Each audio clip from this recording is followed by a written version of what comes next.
Tout de suite, la Maison de Christian avec Christian Pesset.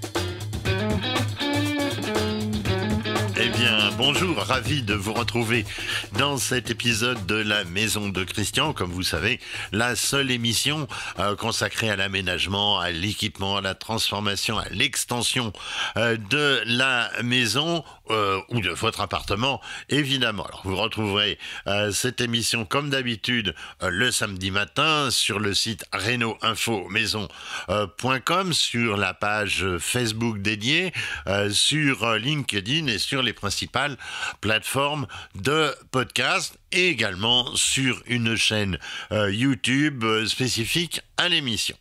Alors dans celle-ci, je vais répondre à la question de John.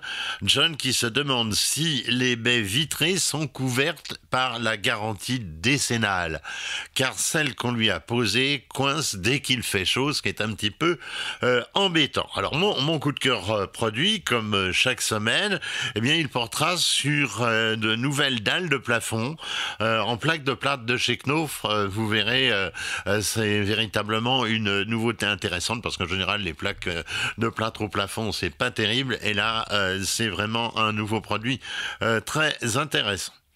Et tout de suite je vais vous parler du fameux label RGE.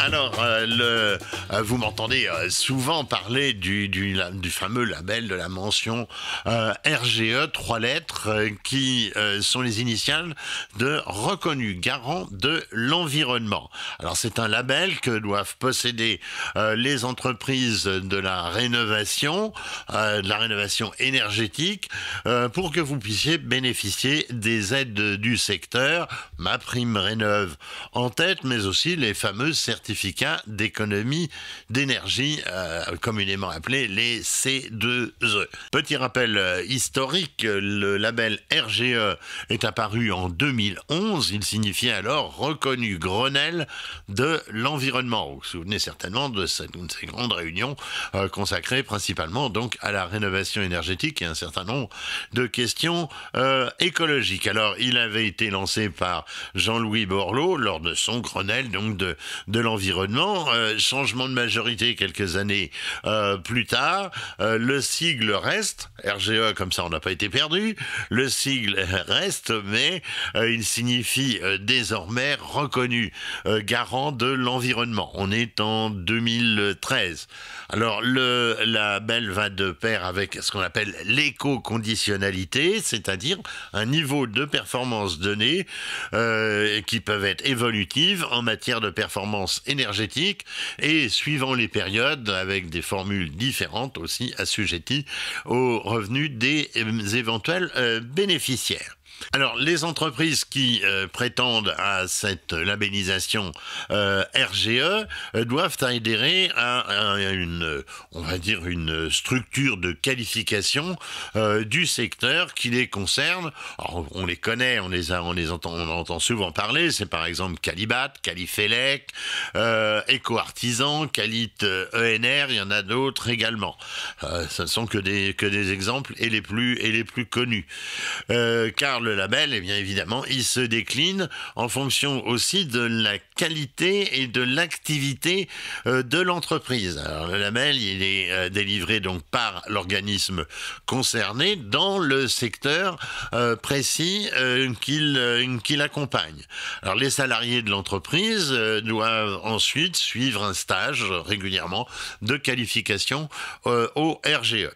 Les entreprises concernées, eh bien, elles doivent justifier d'un certain nombre d'éléments comme l'inscription au répertoire des métiers ou au registre du commerce, très important, et tout élément d'identification tel que la raison sociale, l'adresse, les éléments tels que le téléphone ou autre, hein, ça c'est aussi important, et puis tout document sur la forme juridique de l'entreprise, sur l'attestation d'assurance responsabilité civile et surtout, évidemment, enfin surtout, les deux sont obligatoires, mais la décennale quand il s'agit de travaux qui concernent des éléments de la maison qui sont soumis donc à la garantie décennale.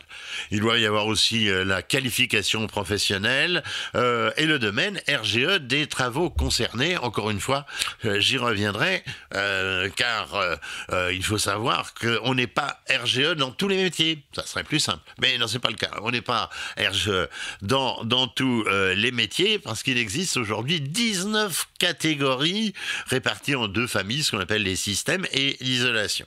Alors, on peut, par exemple, être RGE en chauffage au bois, mais pas en pompe à chaleur. On peut être RGE en fenêtre, mais pas en toiture.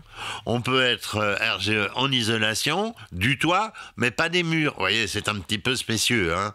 Il est donc essentiel de contrôler donc la catégorie à laquelle peut prétendre l'entreprise en RGE. Alors, autre point très important, le label n'est attribué que pour 4 ans, renouvelable, avec un contrôle de réalisation des chantiers au bout de 2 ans, qui concerne la conformité des travaux, l'application des règles de l'art, du devis et des services que le particulier peut attendre normalement, évidemment, d'une telle entreprise. Il est donc essentiel aussi de contrôler la date de qualification et de validité du label RGE. Alors, vous pouvez faire ça directement par Internet. Vous allez sur le site gouvernemental france-rénov.gouv.fr et vous trouverez la liste des entreprises RGE et les dates de validité de leur labellisation.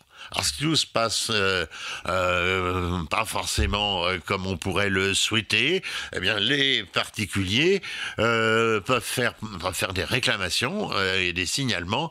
Alors, auprès de l'organisme de qualification de l'entreprise, donc si par exemple l'entreprise est Qualit ENR, eh bien, il faudra s'adresser à Qualit ENR et en remplissant un formulaire que vous pouvez obtenir auprès de France Rénov, justement, j'en parlais, france-rénov.gouv.fr sur le net, et vous aurez donc pourrez trouver le formulaire de réclamation.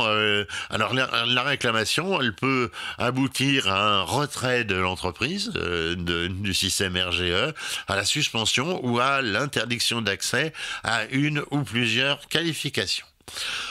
Toutes ces informations sont essentielles pour lutter contre les éco-délinquants, autrement dit contre les arnaqueurs de toutes sortes qui se font au détriment des particuliers, mais aussi au détriment de l'État. Et l'État, c'est aussi quelque part votre argent. Alors, je rappelle que la validité de la qualification RGE peut à tout moment être donc contrôlé sur l'annuaire que j'ai décrit et sur le site France Rénov.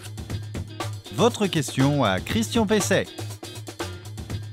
Alors la question à Christian Pesset du jour, elle m'a été posée donc par John qui me demande si en fin de compte les baies vitrées sont couverts par la garantie décennale. Alors il me dit: nous avons fait poser cet hiver 2 baies coulissantes en aluminium noir, nous étions très satisfaits, mais dès les premières journées ensoleillées, elles se sont mises à bien moins coulisser, voire à se coincer. Alors l'entreprise dit que c'est à cause de la chaleur. Bah oui, on peut s'en douter, et qu'il n'y est pour rien, parce qu'il fait chaud.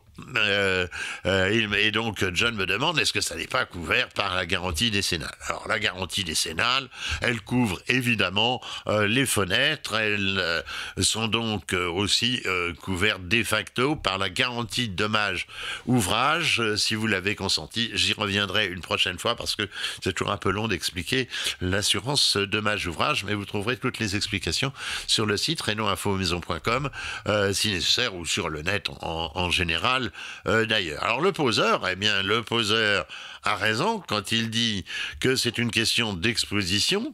Ah, là-dessus, il a raison, puisque le métal se dilate sous l'effet de la chaleur et c'est accentué par la couleur noire des baies vitrées, des baies coulissantes, parce qu'évidemment, plus le noir absorbe la chaleur, comme vous le savez, et donc on arrive à un moment où ça devient intolérable, on peut plus ouvrir ses fenêtres. Alors évidemment, c'est pas le cas de toutes les fenêtres noires, hein, faut pas non plus généraliser, mais de certaines, celles qui sont peut-être mal conçues ou mal posées. La couleur noire, c'est à la mode, mais il faut quand même y faire attention. J'ai vu l'autre jour un appel d'auditeurs téléspectateurs me disant que il avait fait poser une porte d'entrée noire et que quand il voulait rentrer chez lui le soir d'une journée très ensoleillée, il pouvait plus toucher à la poignée tellement elle était chaude. C'est un inconvénient à noter.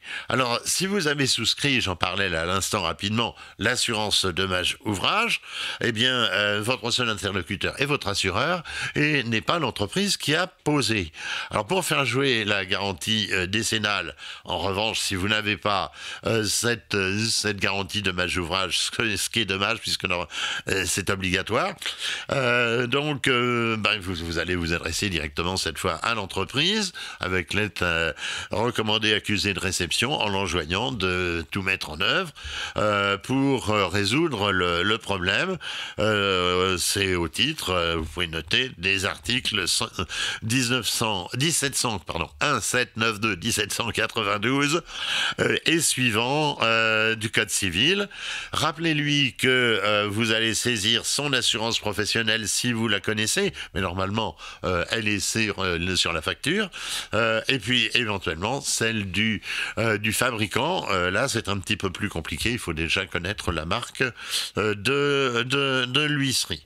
Vous pouvez faire jouer aussi son assurance professionnelle, hein, donc je le disais, au titre de l'article L124.3 du Code des assurances. Alors l'assurance professionnelle de l'entreprise est normalement indiquée, je le disais, sur la facture. Si ce n'est pas le cas, eh bien l'entreprise est dans l'obligation de vous fournir ses coordonnées. Au-delà, évidemment, malheureusement, il ne vous restera que le tribunal. Le coup de cœur produit de Christian Pesset. Ah, le coup de cœur produit, c'est original pour aujourd'hui. Ce sont des dalles de plafond en plaque de plâtre. Alors, les nouvelles dalles de plâtre de chez Knauf, qui sont pour le neuf comme pour la rénovation, eh bien, font leur apparition. Il s'agit d'un nouveau système de dalles de plafond en plaque de plâtre qui est baptisé Dano Loft. Alors, elles sont finement perforées à la danoise, c'est-à-dire que les perforations sont carrées. Ça donne des performances étonnante au niveau évidemment de l'acoustique. Les fameuses petites perforations, elles font 3,5 sur 3,5 mm, ce qui veut dire que d'en bas, on ne les voit pratiquement pas. Les dalles se montent bord à bord, ce qui dispense de faire des joints. Elles font 60 sur 60, où il en existe de 60 sur 1,20 m en 12,5 mm d'épaisseur, autrement dit l'équivalent des BA13, hein, évidemment.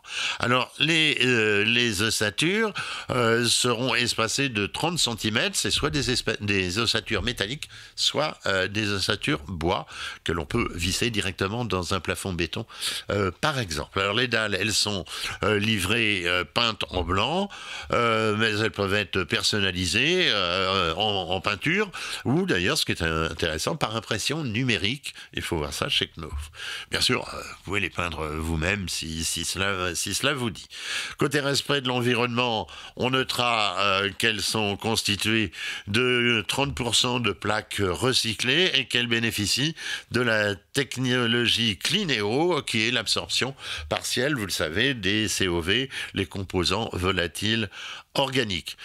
Elles se vissent avec des vis qui sont peintes en blanc pour une fixation plus facile. Je rappelle, donc ce sont les dalles Danoloft de chez Knauf. Il faut compter environ 55 à 65 € du mètre carré, fourni, posé. Il y a évidemment un site, c'est knof.fr.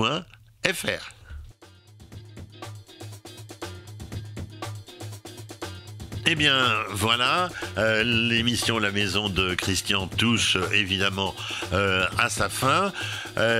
Vous pourrez retrouver évidemment toutes ces informations sur le site renoinfomaison.com, qui est donc le site sur lequel aussi vous pouvez poser vos questions pour que je les traite à l'antenne, sur les principales plateformes de podcast, sur LinkedIn, sur notre chaîne YouTube La Maison de Christian et sur la page Facebook de l'émission.